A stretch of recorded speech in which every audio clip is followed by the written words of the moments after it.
tu serais le plus riche de ta famille.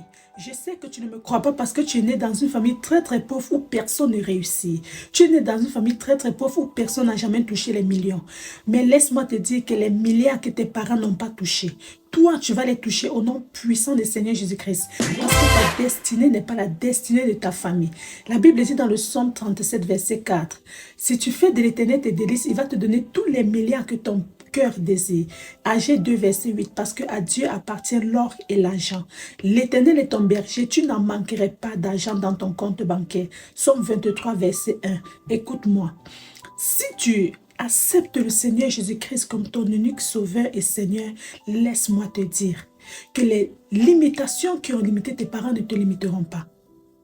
Les esprits de pauvreté qui ont limité tes parents ne te limiteront pas.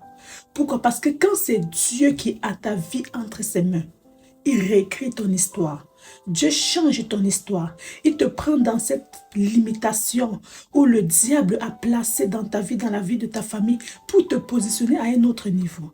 Alors je suis venu te dire, si tu veux que Dieu change ton histoire, si tu ne veux pas que ton histoire ressemble à l'histoire de ta famille, tu es né dans une famille très très misérable, tu es né dans une famille pauvre, où personne n'est jamais monté dans l'avion, où personne ne réussit, où personne n'avance.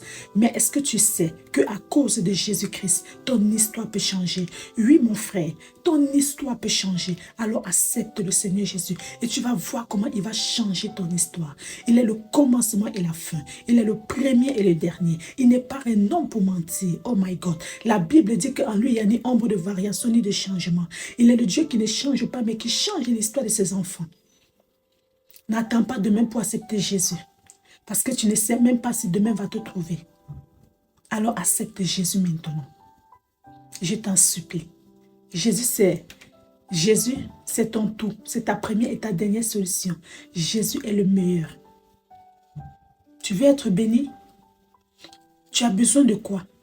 Luc 1, verset 37. Rien n'est impossible à Dieu. Romains 4, verset 17. Il est le Dieu qui redonne la vie aux morts et qui appelle les choses qui n'existaient pas à l'existence comme si elles existaient. Même si la somme d'argent, même si ce que ton cœur désire n'existe pas, Dieu peut le créer pour toi. Alors accepte-le maintenant. Et il va changer ton histoire. Que Dieu vous bénisse. Amen.